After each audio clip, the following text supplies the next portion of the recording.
बेटे हमने क्वेश्चन दे रखा है, in an isosceles triangle A B equals to A C the bisector of angle B and C intersect each other at O. Angle B और angle C के bisector O point पे intersect कर रहे हैं। फिर ज्वाइन ए two O, ए को ओ से join करो। Show that O B equals to O C and A O bisect angle A. Clear? इस क्वेश्चन के अकॉर्डिंग हम फिगर बनाएंगे। पहले क्या दे रखा है हमें, ट्राइंगल ए बी सी आइसोस्सेलेस है तो अपोजिट साइड इसकी इक्वल होगी। गिवन है एक ट्राइंगल ए बी सी, हम साथ साथ गिवन भी लिखते चले जाएंगे कि हमें क्या दे रखा है। In triangle A B C, ठीक है, आइसोस्सेलेस है तो A B equals to A C, ये दे रखा है बेटे। अब इसके बाद the bisector of angle B and C, angle B ये है और एंगल सी है, इनके बाइसेक्टर यानी कि दो इक्वल पार्ट्स में हमने बाइसेक्टर ऑफ एंगल बी लिया और बाइसेक्टर ऑफ एंगल सी लिया। दोनों किस पॉइंट पे मिल रहे हैं, ओ पे। दोनों किस पॉइंट पे मिल रहे हैं, ओ के ऊपर मिल रहे हैं। तो draw bisector of angle B and सी।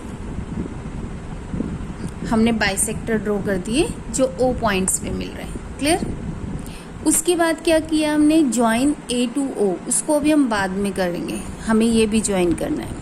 क्या करना है, ज्वाइन ए टू ओ। चलो पहले ज्वाइन भी कर दो, ए को ओ से ज्वाइन करते हैं। तो ज्वाइन ए टू ओ, ये भी गिवन में आ गया।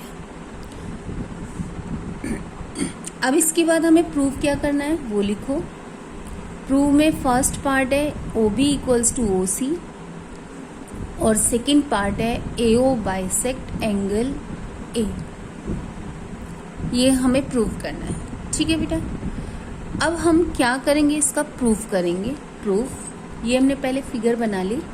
अब आप अपने अकॉर्डिंग इजी फिगर दोबारा भी बना के प्रूव कर सकते हो। एक फिगर बना के बाद में अपने अकॉर्डिंग फिगर बना लो ताकि आपको प्रूव कर सको। मुझे पहले दे रखा था ट्राइंगल ए बी सी, ठीक है, फर्स्ट पार्ट के प्रूफ के लिए। In triangle A B C, ठीक है बेटा, क्या दे रखा है, ए B equals to A C, ये गिवन है।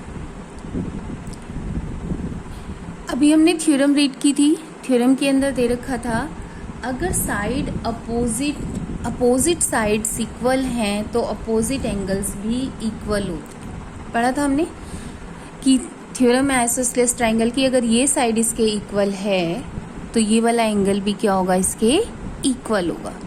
तो therefore angle B equals to angle C. ठीक है, क्या प्रॉपर्टी लिख देंगे, क्या थ्योरम लिख देंगे, जो हमने थ्योरम प्रूव की थी उसका रिजल्ट लिखेंगे बेटे यहाँ पे कि हमने ये यूज़ किया है। कहाँ से आया है कि angle opposite to equal sides are equal. Angle opposite to equal sides are equal. ये रिजल्ट हमें लिखना पड़ेगा और लिखोगे बार बार तो आपको याद भी हो जाएगा। ठीक है, यहाँ तक हो गया सब क्लियर। अब उसके बाद देखो, हम इस एंगल बी का बाइसेक्टर खींचना है हमें और एंगल सी का बाइसेक्टर खींचना है जो ओ पॉइंट पे मिल रहे हैं। बी और सी का बाइसेक्टर खींच रहे हैं, ओ पॉइंट पे मिल रहे हैं। तो यहाँ पे बाइसेक्टर मतलब दो इक्वल पार्ट्स। तो ये जो इक्वेशन आई है इसका हाफ ऑफ, इसी को ले लो, half of angle B equals to half of angle C. दोनों तरफ हमने हाफ कर दिया। हाफ ऑफ एंगल बी लेंगे तो अंदर वाला एंगल 1 आ गया और ये क्या आ गया, एंगल 2। तो एंगल 1 इक्वल्स टू एंगल 2। जब पूरे एंगल्स इक्वल हैं तो उनके हाफ भी क्या होंगे, इक्वल हैं। मान लो दोनों 60-60 के हैं तो उनके हाफ कितने हो गए, 30-30 के, तो दोनों क्या होंगे, इक्वल होंगे। ठीक है, एंगल 1 इक्वल्स टू एंगल 2 आ गया। अब ये अंदर वाली ट्राइंगल लो O B C. In triangle O B सी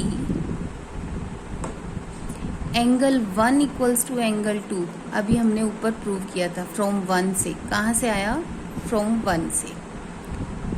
अब अपोजिट एंगल्स इक्वल हैं तो अपोजिट साइड्स भी क्या होती हैं, equal. O B equals to O C. अब यहाँ पे इसका कन्वर्स था, हम वो लिखेंगे कि side opposite to equal angles are equal. यहाँ एंगल इक्वल किए थे तो angle opposite to equal sides are equal. यहाँ साइड इक्वल किए तो side opposite to equal angles are equal. I think first part clear हो गया होगा।